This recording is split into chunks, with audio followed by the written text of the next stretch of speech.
How you fellas doing? Hanging in. Excited for some regular season basketball here. Yeah, just a few days away, of course, today, as I mentioned, Sunday. Who knows when you're listening to it? Maybe it's even later in the week than that at this point. But the games begin on Wednesday. The Celtics' first action after an 0-2 preseason that, let's be honest, we know how preseason works, regardless of the sport or team you root for. Wins, losses, those don't matter. It's flow of the game and indications of how individuals do and trends and things like that you try and decipher and that actually matter. And in this particular case, it's hard, B-Rob, to get a gauge on this team right now. Evan and I were talking about this off air, and it's nothing you haven't thought about, obviously. Just the fact that, hey, Kemba Walker, he's hurt. He's not going to be ready for the start of the regular season either, but he didn't play in either of these preseason games. Neither Tristan Thompson, who was their big free agent acquisition. Romeo Langford is sidelined. That's a guy that down the road could be part of the rotation as well. So it's hard to really examine where they're at with the regular season coming up. No question. And on top of all that, you have a super condensed training camp. Mm-hmm. So that leaves you just 2 preseason games to work with footage. And that opens up. So you don't, and then with like guy like Tristan Thompson now, you don't see the combinations you'd want to see heading into the regular season. So factor that in with obviously the team's core had a very long run during last year's season. So they are in a very quick turnaround. And from an energy standpoint in the preseason, they clearly weren't there yet. So how do you evaluate that? How much credit do you give those guys being like, okay, they're going to obviously turn it on when they need to turn it on versus, Gordon Hayward's gone, Kemba Walker's gone. Like the shots are going to be, the easy looks are not going to be as easy to come by this year. So balancing all that into play, like you guys said, like it's really tough to get a great read on where this team is at. But there's no mistake. Like they weren't in. Brad Stevens isn't happy after the preseason, and it's hard to blame him. Is there something that you've watched so far that you have seen that you can make some heads or tails out of that worries you? Just that one big concern going into the season that goes beyond injury. Yeah, I mean, I think a clear one is what happens when Jason Tatum's on the bench to the offense, because last year, the Tatum plus bench unit was very successful, and that meant when that happened, you could pile up 3 starters together. Smart, Brown. I mean, Smart was coming off the bench half the time, but Smart, Brown, Hayward, Kemba, and then that would be obviously a pretty good unit too. Now 2 of those guys are not around for the start of the season, and Kemba and Hayward, obviously. So the Smart, Jaylen Brown, and other guy minutes have not gone great, and they're not going to go great if those guys aren't hitting shots. So I think that is going to be an issue this year, and you have to, I think the coaching staff is going to be doing plenty of mixing and matching to see who can kind of fit around those guys and make those minutes where the team can hold its own for the 12 or 15 minutes a game that Tatum's on the bench. But it's those are going to be critical because I think you don't take anything out of a preseason game, but I think the plus minus splits in those 2 preseason games with Tatum on and off the bench were not good. Yeah, I think Tatum was like, Grandy had it. So if you want to fact check me, go ahead. But Tatum on the floor was the only reason why the Celtics were plus anything in any of the 2 preseason games. So to echo your sentiment here, B-Rob, it's not pretty when Tatum goes to the bench and you look around at this team and, with no Kemba, where does the relief come? Is it going to be a Jeff Teague? And Teague I thought was pretty great. And Adam, our last show was all over the Teague acquisition. He's actually been all over ever since that was official, quote unquote.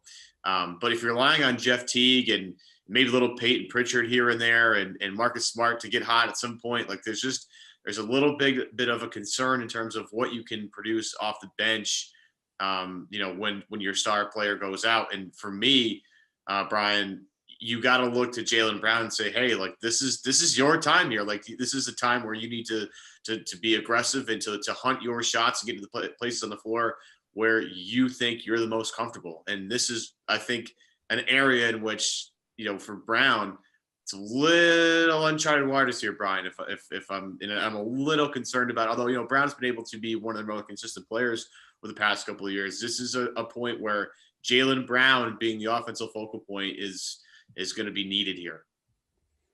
Yeah, I mean, there's no question. Just the margin of error is down for him this year, and that can be. It's good. He's going to get more opportunity, which he has shown he deserves based on how he's performed, especially in the postseason last year. But at the same time, like, defenses are going to be keying in on him more, and he's not going to have Hayward or Kemba setting him up as much. So that's going to make life tougher for him. And so I know there's areas of his game he needs to, or he said he wants to work on this offseason including becoming a better distributor himself, because I think you look at his assist rate, it is not good in his career. That's probably his weakest spot in the offensive end. So there's a lot of room for growth there if they want to, they threw him in the pick and roll and have him handling the ball more. And he's gotten a lot better there, but he still has a long way to go on that front. So that's definitely, I agree with it. And that's a huge area to watch so far. And it's going to, it's not going to make or break the team, but it's going to certainly make or break how the team does on certain nights. Boy, there was some obsession going on social media watching those games, though, with Jaylen Brown's passing, as if he had just, turned some ridiculous corner a few months ago playing in the bubble to where he's at now. It was just that one pass, the one dump-off pass to Rob Williams. It was one pass. It was it. And the whole internet went nuts. It's like, oh, cool. Like, yeah, we never saw Jaylen do that ever before, but, like, he's going to have to do a lot more of that if they're going to be really successful. Yeah, I mean, exactly. Like, you need to – doing things once in a preseason game, great. But doing it again and doing it without turning the ball over on the two other possessions, you're running the pick and roll. That's what's going to be the key here. So, I mean, they're going to have to find that out. It might be a situation where he's just not ready for that. And, you can feature him in plenty of other ways. Obviously, he's very valuable off the ball and, driving to the hoop. But you also have to be careful just not to ask too much out of him, too, because that's when you get some, too much ISO and then some ugly shooting nights. I'm trying to think of the right way to ask this question when it relates to young players with high expectations in the league, like obviously Jason Tatum and Jaylen Brown. I mean, these guys have, save for like year two for Tatum, when everyone, started to panic a little bit and say he had leveled off or whatever it was. And then obviously takes that next big leap last year. People are reaffirmed in the whole he can be and should be a superstar, will be, whatever it is. And Brown has shown incremental growth throughout his career, where he could have been an all-star last year. It didn't pan out. The numbers worked against him, but absolutely you view him as a potential perennial all-star if all goes well. These are still young guys. And so something we talked about with Mark Murphy last week was, when is the appropriate time? Is now the appropriate time to really get nitpicky with these guys, to say that, okay, on a given night, these guys need to be better because it is their team now. They are the leaders of the team. In years past, I don't think we rightfully focused a lot of attention on the fact that they're like anybody else, were other aspects to their lives than basketball, right? I mean, Tatum has Deuce. He's got a young child. Like there's no there's no grazing over that. Having a kid, especially as a young professional who's trying to better his game, that's a challenge, a good challenge, and plenty of people have it, but it is a challenge. Brown clearly is mature beyond his years, and he's taken a role within the NBAPA or NBPA, and obviously away from that, and in other charitable causes, and obviously social justice initiatives, and so many things are important to him, as they should be, outside of basketball. At what point in time do these guys, if there isn't that continued incremental growth, do you start to say, okay, is basketball enough of a priority? Do you know what I'm asking? And trying not to be offensive in the way that I'm asking. Yeah, I mean, it's a situation where they're both young, so there's going to be a learning curve for both on the floor. So I don't think either guy is at a point where you worry about any stuff with them off the court at all yet, like, because the growth has been so great and there's no reasonable stop. And even this year, I don't think, if like Tatum struggled like he did 2 years ago at the beginning of the year, or Brown, I think Brown had a terrible shooting start to that same year too, when he got benched eventually 20 games into the year. Like, it's going to be a lot harder this year for them, because look at the roster around them. And it's going to be as simple as that. Like, when you look at what they're doing, and the hope, obviously, from the Celtics standpoint, is that they're going to get more opportunity. They're going to keep growing. on the floor, and that is going to make the Celtics better, or at least be able to hold their own until Kemba Walker gets back and Romeo Langford gets back and the team is kind of made whole again. But at the same time, like, they could easily, Tatum's going to be seeing all sorts of double teams all year. Brown his shots I don't think are going to come as easily. And so could either, you don't think, are either them taking a step back, at least in the short term, a possibility? Yeah. Like that totally could happen just based on the roster construction right now. So honestly, I wouldn't put that, if that happens, I wouldn't really put that on them as much as like the environment around them. Exactly. Yeah. And that's a situation that, we'll see what, if Kemba comes back. I mean, this is going to be a season it's about the long game, because once you took those draft picks, once Kemba Walker got his stem cell injection, it became about the long game. So it's a matter, we'll see again how really good enough they are right now to really, if they still come out of January with, top 4, top 5 in the East, that's going to be super impressive to me. So that in mind, playing the long game, this question for both of you. And, Evan and I have asked plenty of previous guests, how concerned are you about Kemba Walker's knee in the long term of this contract with the Celtics? And you can weigh in on that by all means, but more in the short term of this season, 72 game regular season. Don't worry about the playoffs. 72 game regular season with the mindset of getting him ready for the postseason. How many games does he play in this year? If I set the over under at 48, you taking the over or the under? Under. Easy under. Because I don't think he's going to play back-to-backs when he's back. And so, and they say he's going to, January is a target to come back. We'll see. Like, if he's dealing with anything, like, they're going to push that back to February. They're going to be extra careful because they need to be, because this is it. Like, if he can't get right this season, then that's not good for all sorts of reasons. So 48 is an easy under, and I'm assuming Evan would agree with that, but tell me if I'm wrong about that, Evan. What number would you set on it? Well, I like the under here, but to kind of bring this back to the previous point, it's very important that Jaylen Brown and Jason Tatum have good control of this team and are able to go off to a good start, because if they can, you can delay the Kemba comeback a little bit more. Now, eventually Kemba's like, I want to play basketball, and the doctor's going to clear him and all that stuff, and that's going to be great. But you would like to give Kemba as much time as humanly possible with this injury to come back, and make sure he's fully recovered, make sure that they dial him up very carefully. And Brad has talked about it, how they did it to start the bubble play. They didn't want to ramp up his minutes to 35 right away. They want to give him, sort of an escalator, so to speak. So to get back to that Jaylen and Jason thing, it is imperative that those two get off to a great start and get this team clicking. I know their schedule right away is like, okay, you have the Bucks and the Nets to start. It's like, oh, great, perfect.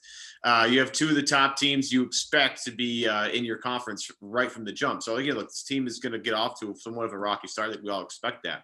But when they hit January, hopefully they can create some distance between them and some other teams and win some games and give Kemba enough time to really heal, because this is, it's a short-term thing, but it is also a long-term thing here with Kemba. You have to keep that in mind. You have to keep him healthy for the next couple of years to get him through this contract. And, we talked with Dr. P 2 years ago about Kyrie's knee, and how there's going to be tendonitis in that knee. I mean, there's just no question about it. It's already there. And managing that is going to be something you have to do going forward. It's the same thing here with Kemba. Like, you have to treat that injury very carefully and very delicately. You can't ramp him up, otherwise he's just going to be gone. You won't be able to use him. And Kemba's game, because he's so short, is predicated on speed and shiftiness and elusiveness in tight spaces. And if he doesn't have that, this team, their ceiling drops dramatically. So I think it's under. I think B-Rob is right. I don't think they're going to play him in back-to-backs, at least not to start. Maybe towards the end of the season, if he's feeling more comfortable, sure. But I kind of don't expect to see him until February anyway, to be frankly honest with you. I think normally everybody's optimistic with timelines when it comes to injuries. On this one, I would lean more pessimistic. Yeah, I think that's fair. So just to go back to what I was asking you before, B-Rob, what number would you put on it just for fun? If you think half a season, less than that? Yeah, I'd say like 42. We'll Yeah. say he misses a month and a half before he comes back, period. And then there'll be sporadic, time off for the rest of the season. All right. Yeah, maybe don't play him against the Knicks or something. You know what I mean? Yeah. Yeah, he thought about signing there anyway. We got a lot more to get to, including some of your questions that we were able to get off of Twitter. We'll get to those, little mailbag action toward the back half of the show. So, B-Rob, let's pick up with some of what we were just discussing in the midst of the BOL ad, which is, where does this team rank in relation to the rest of the conference? Never mind the NBA, but the conference, because as we know, plenty of teams around the Celtics improved. They've had their preseasons. We were able to dip in on those. Obviously got our first look at the Nets with Kyrie and with Durant, and Durant certainly looking like he hasn't missed a step after missing all of last year. Irving, for the most part, looked pretty good as well. So, where is this team, especially when you consider everything that we've talked about with regard to especially Kemba Walker's injury? Where are they in the pantheon of the Eastern Conference? I think I'd put him right in the middle of the playoff picture right now, like 4 or 5. I think Brooklyn's ahead of them. I was kind of waiting on what Kevin Durant looked like before making that proclamation, but I've seen enough. That looks like Kevin Durant to me. I know it's just preseason, but like he's doing everything he wants to do, pretty close to the level he's probably used to doing it at. So you got them, you got Milwaukee, who are healthy. I like the Drew Holiday addition. It's a kind of high risk, high reward for them, but they got Giannis back there, so they're not going to have distractions. They're going to be kind of in good shape. And Heat? I think Heat is the other team that I put just in front of them right now, based on, again, the moves they made this offseason. They lost a couple guys, but they also added some important pieces as well in terms of bench depth, and they have so much youth there. You expect all those guys to get better, and they don't have like a big injury like the Celtics do to start the year. So those three are there. And then you have, Philly, I think, is going to be right around that 4 or 5 spot. Indy, I expect to be kind of in that mix. Raptors. And yeah, it's Raptors too. Like that, those are all, like, we'll see. I don't expect all those teams to be good, but like, it's hard to tell right now which one of those teams is going to fall out of it, because from a talent level standpoint, they're all, I think, right there. So like, especially this version of the Celtics, when Kemba Walker comes back, that changes. But if the Celtics have this version of their team for the first 2 months of the season, then yeah, we could be talking about a 7 or 8 seed. Exactly. Like that's not far-fetched. I want to get into the not even just the conference. So look at their division. Like, is the Atlantic Division the best division in basketball this year? You have the Celtics, Nets, Philly, and Toronto. Now I know the Knicks being there kind of levels them down a little bit, but you have 4 teams there that are all playoff worthy. Whether they make it or not, we'll see. Like with Toronto, I respect the hell out of Nick Nurse, Kyle Lowry and Siakam and OG Anunoby, losing both Gasol and Ibaka, tough. But, they still have a lot of championship pedigree there with those guys. Obviously, Brooklyn with Kyrie and KD, they're going to be the playoffs. It's a matter of what seed. And then you have the Sixers with Joel Embiid, Doc Rivers, Ben Simmons. They have a sort of a retooled roster, and Boston's right there. So, Boston's going to really have a dogfight this year in their division. They might not be totally used to it over the years, but this year I think that's the most competitive division in all of basketball, especially without question in the Eastern Conference. But the Western Conference is always stacked certain ways, and you have a bunch of guys out there that are going to compete for playoff spots. But that Eastern conference in that division specifically, Brian, I think it's going to be an absolute dogfight all the way through. Yeah, I think it's a great point by you, because you're facing all those teams 4 times, and so that does not help. For the Celtics, their schedule's already gonna be tough enough as is out of the gate, but they're probably gonna have one of the tougher schedules front to back than any team in the East based off of that, divisional alignment. So it's, for a very long time, like the Western Conference was the superior conference.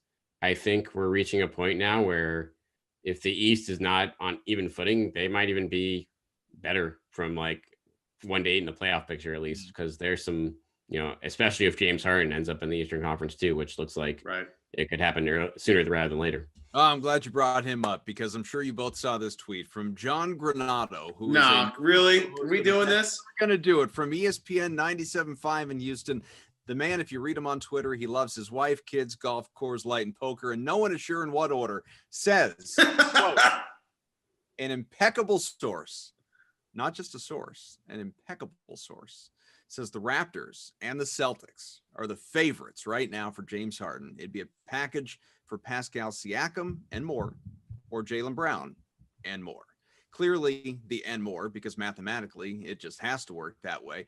Let's for a moment entertain what I think is lunacy. I don't think the Celtics are in the mix for James Harden, but please, I invite both of you to tell me if I'm wrong about that. I'm not saying Danny Ainge hasn't or wouldn't inquire. I think that's, it's part of his makeup. It's also part of his job to do his due diligence.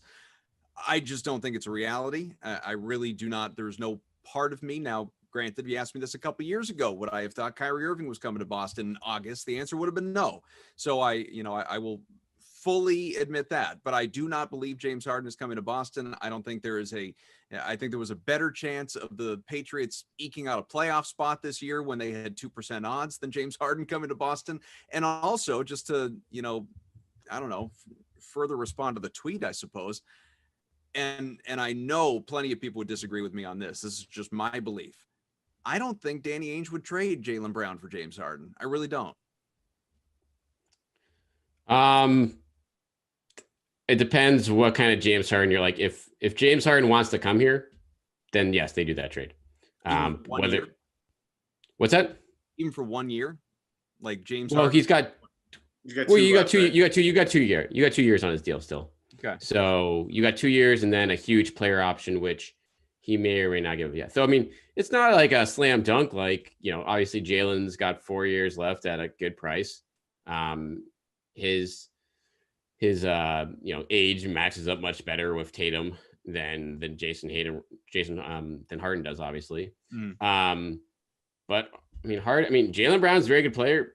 James Harden is a perennial he's a top far 5 superior player. I just think if it depends on what you're building toward. Are you really trying to win right now or next year? Then sure, you start to think about a James Harden more realistically in terms of Jaylen Brown. But if you're really trying to plan this next window out with Tatum and Brown as being your guys, it doesn't make sense. Right. And so that's where, again, what's Harden's head, where's his head at? And that's like strip club.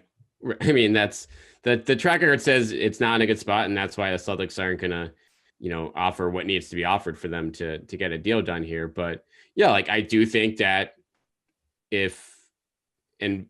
all reports are that the Celtics have done their due diligence and are not interested for that reason. And again, Kyrie Irving serving as kind of the warning tale, if you will, of trading for the star who has 2 years left on their deal, but has questions about their character and things like that, or just like how all the baggage he brought with him, and that we all saw how that turned out. So giving up Jaylen Brown for that, and I think honestly, it'd be a situation where it'd be Brown and Smart for a deal that the Rockets would actually take if you're going to make it. I don't think the Celtics will do that unless they think that Harden is all in and happy to be here, which it sounds like would not be the case.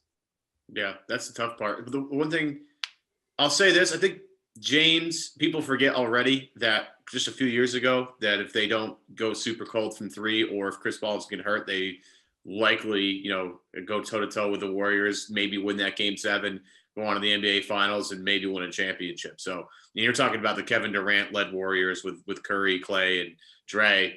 That's one of the best teams we've ever seen, and James went toe to toe with that team. So you're getting a way better player than Kyrie Irving. You're getting a head case, no question, but you're getting just a way better player. And Adam's point of, it kind of points to what window you're doing. Right? If you acquire James Harden, that means you're trying to win right now. And if you don't, you're more likely trying to play the long game. The thing with Harden is, with the exception of Brooklyn, the team that acquires James Harden acquires the best player on their team. And that I'll even throw that if Boston were to acquire James Harden would be their best player right from the jump. And I don't mean to disparage, people that love Tatum a lot. And Tatum's a great player, but Tatum's not quite there yet. I mean, he's a good defensive player, but the stuff that James Harden does on offense is unbelievable. Okay.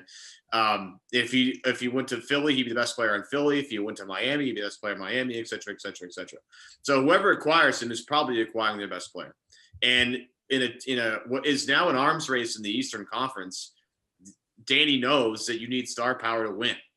And again, I'm not advocating for trading for James Harden because I just don't think he fits what this team is. You know, he's not a defensive first player. Boston tends to like those guys, the guys that can play defense, you know, and kind of learn a little bit as they go. Marcus Smart, Jaylen Brown, Romeo Langford, all, I think, examples of that, where Smart could play defensively from day one. You know, he's a guy that stayed on the floor because he could play defense. Jaylen Brown came in and out. His minutes early on were spotty. You know, Romeo Langford, once everybody realized he could play defense, he saw a lot of time, and he started to kind of get comfortable out there. James Harden doesn't feel like that kind of player. That being said, he would be arguably the best player in the Eastern Conference. If he were to come East, he'd be the best player on your team. And if all you care about is winning a title, then you make that deal. And Danny knows that star players win in this league. He obviously has made trades for stars in the past, worked out with Kevin Garnett, didn't work out with Kyrie Irving. You know, if you're batting 500, that's not so bad. I don't think they match up on a deal, but if they were to do it, I think people would get on the James Harden train pretty quick, because I think they would love the fact that he can score 30 a game very effortlessly. It's kind of hard to believe that we've gone this far into the show without. Oh, hold on, Kaufman. You gotta give me a take on something. You gotta have I said that Danny Ainge wouldn't do it, and it's not the right guy. No, but would you do it, Adam? This is my question. No, I don't want James Harden. I think James Harden's a quitter. I think he's one of the greatest offensive players in the history of the NBA. I think he's incredibly lackadaisical, and the give a bleep meter is very low when it comes to the defensive side of the ball. I think that he had a lot of talent around him in Houston, not to say that they were up to the level of the, Golden States and some of the teams they had to compete with. Daryl Morey built those teams as best he could. He had a lot of talent around him, Russell Westbrook included, another prima donna, obviously, but, he couldn't never mind his game. His game was fine. He couldn't take the team to the next level. There are aspects of his game I can't stand, which are today's NBA in general. Like I just have no desire as a fan, like as a viewer of basketball on a daily basis. I have no interest in watching a guy who takes a dozen 3-pointers a game. That's not for me. It's not good looking basketball. It's just not pleasing to the eye. But obviously he hits a good chunk of them, and he shoots a good percentage, and he's going to keep doing it, and he would keep doing it even if he didn't. I just don't. When I think about culture, when I think about influence, impact, grooming Tatum for, his next steps, and plenty of people were panicked by the idea of Tatum learning at the heels of Kyrie Irving. Well, I kind of feel the same way about James Harden. That's just not a guy to me that I want to come in and, as you said, Evan, instantly be my best player, and having everyone kind of kowtow to this guy. He got his way year after year after year in Houston, and never in the grand scheme of things really won anything. Like 50-win seasons are great, and you can have a whole bunch of them, but ultimately, what are you remembered for? And he's, fair or unfair, kind of Charles Barkley like, he's going to be remembered, at least as of now, for not winning. Yeah, my point though is, like, if you go back a few years and you look at what he did against that Golden State series, I mean, he's clearly capable of getting there. Yeah. And him and Chris Paul got very close to it. Could him and Tatum get that team close to it? The flip side is, and B-Rob I think touched on this, Smart's probably going, if that's the deal. So can you get to a title with Harden and Tatum, but your roster and does Kemba fit on that team? Where does Kemba fit in the whole equation with Harden on the team? Because Kemba's a lead ball handler. Yeah. And what does Kemba get relegated to a sixth man, Brian? How does that work?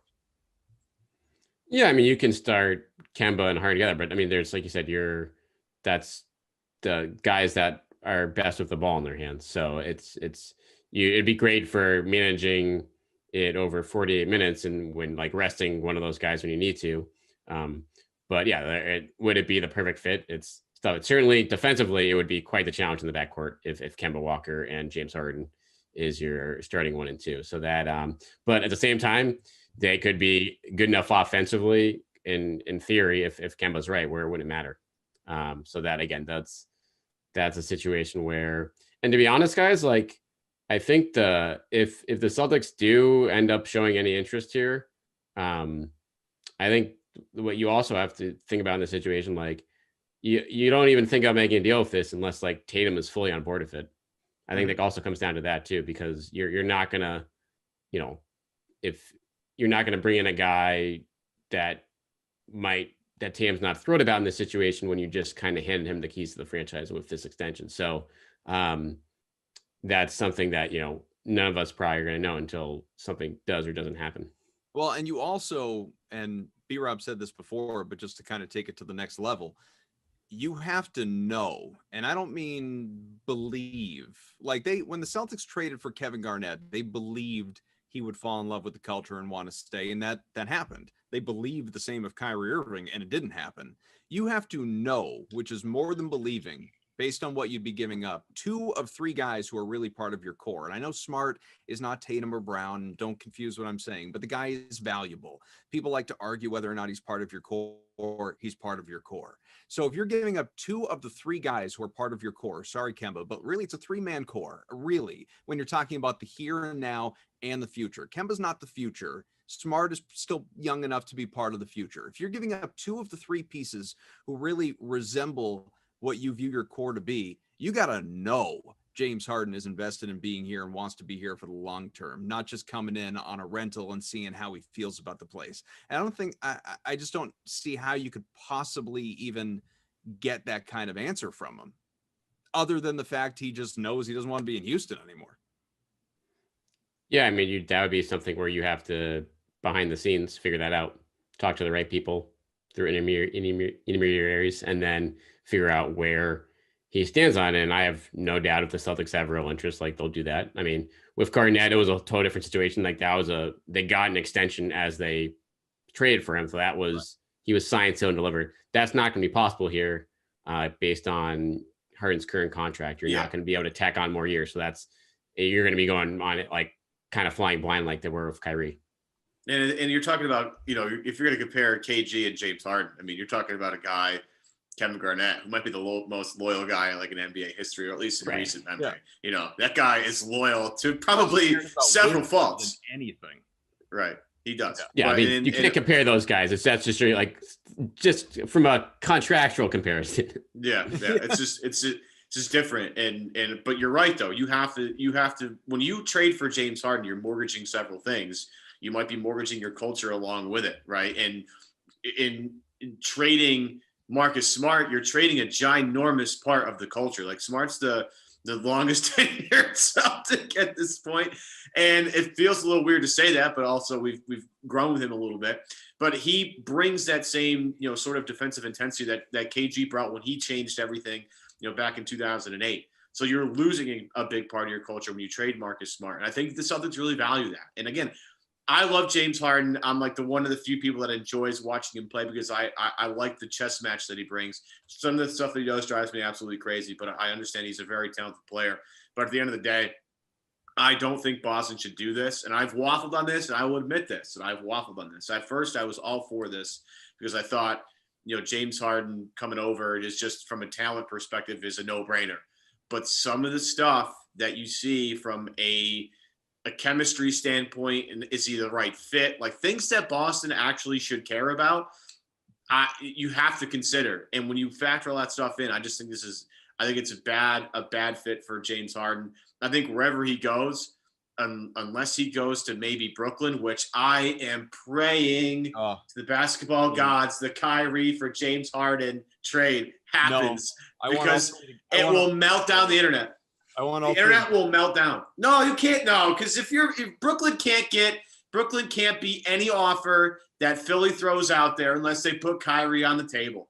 You're not. Ben Simmons is just a much more attractive piece than anything that Brooklyn has to offer, unless it's Kyrie. And even then, I still think I want Ben Simmons more than I want Kyrie Irving because I think I can build a much better team around Simmons than I can Kyrie Irving. But if it's financially whatever. And if you're Tillman Fertitta trying to get, some sort of financial advantage and maybe save some money, maybe the Kyrie thing's a thing. But I would absolutely die if at the end of the day, Kyrie gets traded for James Harden because the internet and Twitter it'll be the best day in Twitter history. I guarantee it. Here comes another media blackout by Kyrie Irving. Love it. We haven't really, even in the interest of time, there's still some things I want to get to in the next 10 minutes or so before we're done. But one of them, we haven't even really talked about the rookies at all. And obviously these first rounders, Aaron Nesmith and Peyton Pritchard. If you would ask me, B Rob, I think this is probably true for all three of us, but definitely me. If you would ask me back when they were drafted, draft night, which guy is going to be more impactful to start the season of these two, far and away it would have been Neesmith. I wouldn't give him that a second thought, but everything that has, come out since, whether it's what we've seen in games, the way these guys are talked about, the way it sounds as though based on coaches, teammates, that they're kind of getting up to speed and getting comfortable. Seems like Pritchard is the guy, at least out of the gate, that is going to serve a larger role. That says nothing of the entire season and for the future of their NBA careers. But, in these opening weeks of the season, seems like Pritchard's the one. Yeah, I mean, I think from a need standpoint, it would have been better if Neesmith was that guy, just based on what the depth chart looks like. But I mean, he only played in college for a year and a half and then got hurt. So he's obviously hasn't played basketball since January in 5-on-5 situations competitively until this past week. So that it makes sense that why the learning curve would be a little bit longer for him right now versus a 4-year guy in Pritchard, who was one of the best players in college basketball last year. Like, when you draft a guy like that at the end of the first round, who's, upside may be limited, that's the other side of the coin is that, okay, he probably has a good chance of like being able to, come in right away and be what, the Celtics probably hoped like Carson Edwards would have been last year. So yeah, I mean, the buzz is real, like from just talking to people around the organization, from just hearing guys like Marcus Smart talk about Pritchard. And, for as good as he looked against the Sixers in spots, like I think we got, people got a dose of the reality, I should say, during that Nets game when, the 5 bench players rolled up against the Brooklyn starters in that third quarter. That did not go ugly from a variety of fronts. And Pritchard was one of them. Like that's part of the package there. He's not going to be World Series, but he's someone that I think defensively is further along than I thought he would be at this point. He seems pretty high Q on that end, which I think is big, which is going to get him on the floor. Especially if he shows he can, do okay against some wings that are a little bit bigger than him. And so for an offense that's going to be starved for production without Tatum on the floor, I think it's safe to say that Pritchard has earned at least a spot on the rotation most nights in the early going, it seems like. I thought it was really staggering that the Philly game, and again, this is preseason, we're overreacting to 2 games, but that's the biz, folks.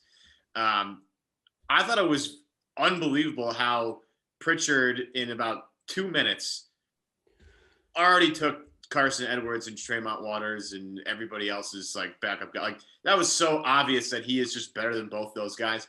And the size thing is where it glaringly kind of jumps out to me. Like, as much as I love watching, Tremont Waters at 5'9", go out there and navigate, his way around, you need to have size. And as smart as Tremont is, and he's super smart, and I think he'll be a great coach someday because I think he just sees the game differently than a lot of guys do. You need size, and Pritchard's size makes him a much more attractive player for the Celtics. I feel way more confident about their guard, the backup guard spots now that they've gone from Kemba, Smart, Wanamaker, and Tremont Waters to Kemba, Smart, maybe the best player not named Jason Tatum in the preseason, Jeff Teague, and like they've obviously upgraded there. And I was thrilled to see that. In Neesmith on the flip side, I obviously want to see him just shoot a bunch of threes. But the other stuff on the floor, and again, as Brian mentioned, it's been a while since he's played 5-on-5. But as he got more comfortable, you could see the defensive stuff kind of come and go a little bit. He's a guy very active on the glass on both sides. His length is a problem on that end for a lot of people. The jump shot's going to come and go, and shooters are streaky, anyway. And as he gets more comfortable and more used to NBA pace, I think he'll be better on that end. But the other stuff, little stuff that you want, competing defensively, competing on the glass, are things that I think are really great. And again, as this team gets healthier, you're going to rely on those 2 guys maybe a little bit more than you want you to start. But as this team gets healthier and they kind of fill in certain things, I could see both those guys being, solid players for this team, 9th, 10th guys down the road. The question is, if you're relying on your 9th and 10th guys, like how far you can really go. All right, in our last 5-6 minutes here, I called for questions on Twitter, and I don't want to ignore them. We got about a dozen. We'll get to as many as we can, but let's go, reasonably rapid fire anyway, and not 2-word answers, but any quick thoughts that any of the three or all three of us have, we can mix them in. I think this one will be fairly quick. Brian, the director, says, do you think Ainge gets more help for the bench? I'd rather have Isaiah Thomas over half the guys we have now. Edwards turned out to be a bust. 2 quick thoughts on that. One, doesn't look good for Edwards right now. There's no doubt about that. I think it's a little premature to call him a bust, but it certainly doesn't look like he's anywhere close to contributing at an NBA level. That's for sure. He needs more minor league seasoning, and obviously the future of the G League in this pandemic situation is unclear. As far as IT, I get it, but there's a reason the guy doesn't have a job. Yeah, you hope that someone gets hurt and he gets a shot somewhere this year. But to be honest, it's a long list of free agents that you'd think would get a shot this year that are still unsigned. So it's tough. And they're certainly given once the depth chart at point guard here is very, very deep. So there's clearly not a spot for him on this roster at this point. Yeah, it's a hard no to Isaiah Thomas. Love him to death. And to just address the depth thing, I'm going to back up Ryan Bernardoni for a second. That TPE's got to get used this year because 100%. Yeah, you got to use it. It'd be a failure to wait till next season to use it. Got to use it this year. Somebody to help out, score at the bench level. That's such a huge priority for them. Well, from Rick, Horford returned via the TPE. I'm going to say no. I'm going to say he's in OKC and they've absorbed that bad contract. But building on that, fellas, let's quickly on the TPE, trade player exception, which is massive, nearly $30 million, as people know. And, you can't combine these things. So if you want to look up what players would even be mathematically available to the Celtics, look at anyone who earns less than $28.5 million, basically. Do you think this thing gets used before the trade deadline? Because we know it's not happening imminently. Do you think it gets used before the trade deadline? Do you think we're looking at next free agent or next offseason? Or do you think Danny actually doesn't use this thing? They're 100% using it. You don't give up 2 second-round picks to get a trade exception and not use it. That would just be lunacy. When they use it, we'll see. I agree that this year, if you're serious about making a run, being competitive in the playoffs this year, and maybe that changes if Kemba's knee is not right and he's out for the year or something like that eventually.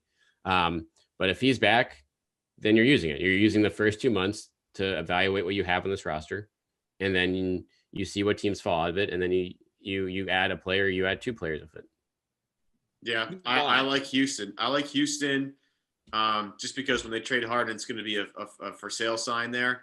And I keep coming back to Eric Gordon, and I know he's injury prone, but that's somebody that they could use off the bench for some firepower. You have to tell Eric Gordon, hey, by the way, you're coming off the bench. And he's done that a lot in his career for Houston, but they're going to need some firepower. I think Eric Gordon gives it to him. He can be okay defensively. Maybe the ball gets a little too stagnant when it gets in his hands, but somebody they can desperately use right there. You've written extensively about the TPE and options available to the Celtics. Rob, who in your realistic wish list, I think it's important to frame it that way, so you couldn't say Giannis, who in your realistic wish list, who's number 1 for the Celtics for you? I think best case scenario for the Celtics this year is Orlando starts blowing it up if they fall out of the East race early and Aaron Gordon comes available. I think that's the price is, he only makes, I think, $18-19 million a year. He's under contract through next season. That's a guy who could be in your closing 5 as a stretch 5. So it fills in from that standpoint, fills in from a defensive versatility standpoint. And yeah, so it comes to price point. I think the hope from a Celtics standpoint is that some of these, smaller market teams that, everyone thinks they're in it right now, that's going to change in February and March. And then at that point, if you're the Celtics, you have to hope that teams are looking to dump money in the middle, like ownerships are looking to cut payroll. And so maybe the asking price on a guy like Gordon comes down a little bit than what it was at this point in the offseason, since they clearly, that core, something has to change with that core there because that's been in place for a while and they have done nothing with it. Celtics Live says, will there come a point if this core doesn't mesh this season, would they be open to trading away parts of it for a bigger piece? Tatum obviously being untouchable. I don't think we really need to spend time on this because we kind of already did. These guys believe that Jaylen Brown is more available than I do. When you start talking about a James Harden, for instance. Well, yeah, for Harden. Yeah, I mean, it's but that's the kind of bigger piece that I think this person's alluding to. Yeah, and that's really about it, though. I'm not trading Jaylen Brown unless I'm getting a bona fide superstar back. And Harden's the only guy that kind of fits that description right now. But we'll see because, watch Minnesota. I don't know what. It's just a disaster out in Minnesota, probably. Watch out there. Watch some teams that have high-level players and can, if they go south in a hurry, they can shake some of that tree and maybe land somebody. But, unless it's somebody really significant, I'm not trading Jaylen Brown for anybody. From Brian, and I'll give this to Brian, predict the Celtics' most used rotation when everyone is healthy. So for the 6 games this year, that'll happen. Who do you like? I mean, yeah, you got, I think Kemba, Smart, Brown, Tatum, Thompson are your starters. And then coming off the bench, you got Tice, you got Teague, you got Grant Williams. And then I think you got a wild card player X, whether that's Pritchard or Neesmith at that point in the year. Remains to be seen. And then to be honest, it's probably going to be traded player X. Because I think that's the veteran guy that comes in with the traded player exception at some point to fill in some of that gap at the bench. So that's a best case scenario. Here's kind of a worst from Kevin. Who is your crunch time lineup for the Celtics going into the first week of games?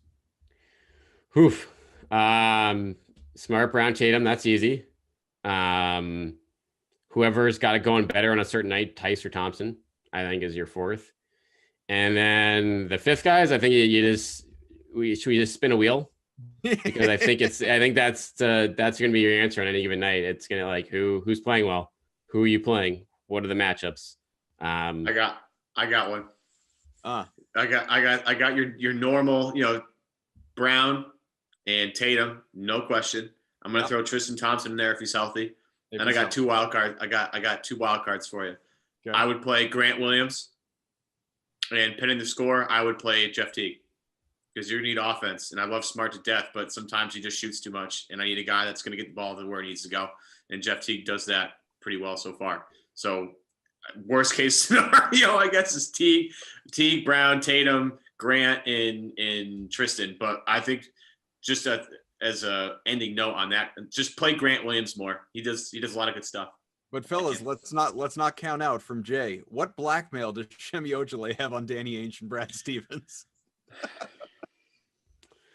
They keep remembering it. That's it. That's a good time. I understand the Ojale question. Like, again, he wouldn't have been on this roster probably if Hayward came back. Straight up.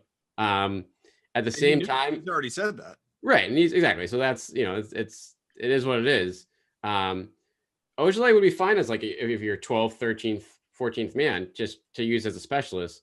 The problem is when you ask him to do more than that, and that's obviously has been the Celtics the last few years. And again, probably the first couple months of this season. So we'll see. He'll get his chances, but once he gets back to just a specialist role, that's fine. That's perfectly fine. And that's if you're going to have him at the end of the bench. Darth says, is anybody else tired of Ainge drafting scrappy, e.g. undersized guys who can't shoot? Darth, that was the whole point of this draft. They drafted guys who historically can shoot. Yeah, you literally got 2 of the best shooters in the draft. So that's again, we'll see if it translates to the NBA, but they certainly help themselves or should try to help themselves on that front. Carson was supposed to shoot. I'll just leave it at that. Yeah, very true. I feel like I'd be remiss to to fail to mention, obviously, you mentioned before Gordon Hayward. We haven't even, I guess it's not relevant to us anymore, in this podcast, but, it feels, I don't know, somewhat pertinent. He's hurt again. And his Hornets career basically has not even started. The poor guy has fractured a finger. He's day to day, but obviously, missed the duration of the preseason. I have no idea, quite frankly, where he stands going into the regular season. Maybe you guys do, but he seems like a good guy. I don't know on any sort of personal level. He seems like a good guy. And obviously lucked himself into a mega contract, so no one's going to be crying poor, quite literally or figuratively, for Gordon Hayward. He's doing fine, but I do feel for him. I would like to see a resurgent year out of Gordon Hayward, and it's like he's still in Boston. It's picking up the wrong way. Yeah, I can yell it. Like it's a shame. You'd like to see what he can do if actually a healthy slate of games for once in the last 4 or 5 years of his career. But I mean, we'll see. It sounds like he might try to play through this, so hopefully it doesn't hold him back too much. But certainly not ideal to be starting your new home with a broken finger. I feel bad. Yeah, that's all I got. Pretty much what it is. Well, folks, games are starting, real games that matter, that actually count on Wednesday, which is, again, for us right now, just a few days away. 7:30 first game against Giannis and the Bucks. And then Christmas Day, you got Kyrie Irving theoretically playing at the Garden in a game that actually counts. After he finishes spreading sage everywhere, he will play. He and Kevin Durant. No one will be there to watch. So does a game actually happen? Yes, it will be televised. So theoretically, and I expect he will be out there playing this game against a former team, something that has not happened in years. And then back-to-backs, not days-wise, but games in Indiana to, mark that first road trip, the 27th and 29th. And then it's back home and on to Detroit for a couple of games and so on and so forth, getting us into January. So it's going to be a jam-packed, top-heavy, condensed schedule that Brad Stevens and others have talked about. It's going to be interesting. It's going to give us a whole lot to talk about. And I'm just, I'm excited that it's coming back. Basketball's on the way and it matters again. I'm so pumped. So pumped. All right, good stuff. B-Rob, thank you so much for hopping on. Remember, B-Rob is not just a friend of ours who, has been kind enough for years to hop on this show. He also has a podcast of his own as part of the CLNS Media Network. That is the Winning Plays podcast with Michael Pina, who is, the man is just, he writes everywhere, and he's got another new gig, and Rich Levine, part of that show still. And so make sure you check those guys out. And anything that people should know as far as checking out the Winning Plays show? Yeah, I mean, we'll have a season preview episode coming up probably by Tuesday here, so stay tuned for that. And weekly might go up to 2 episodes all year long, so in the middle of the week. Wow. So should be fun listening all year. Show off. Shout out to Pina, Sports Illustrated. Yeah, SI, Mr. SI, Michael Pina. Way to go, buddy. Just remember, because we've just done a season preview show, listen to this one before you listen to B-Rob's. That's all. Listen to them both. No, you can listen to them both. You're going to listen to this one on Monday and then listen to Winning Plays Tuesday. Listen to them both. Just listen to this one first because it came out first, and then listen to B-Rob's, and you get the hashtag Pina perspective coming at you. It's gonna. I like that. Great. All right, thanks guys. Appreciate you. Enjoy the rest of the weekend. Enjoy everybody else. Have a very happy holiday season. Obviously, if you celebrated Hanukkah, hope it was a wild 8 crazy nights for you. And on to Christmas, just a few days away. Have a very Merry Christmas. Most importantly, be safe and just enjoy all the family time before the new year comes around. Basketball is approaching, folks. We will be back with you coming up in a matter of days as well to look back, reflect, and look forward and enjoy and all of that good stuff. Thanks a lot. Talk to you soon.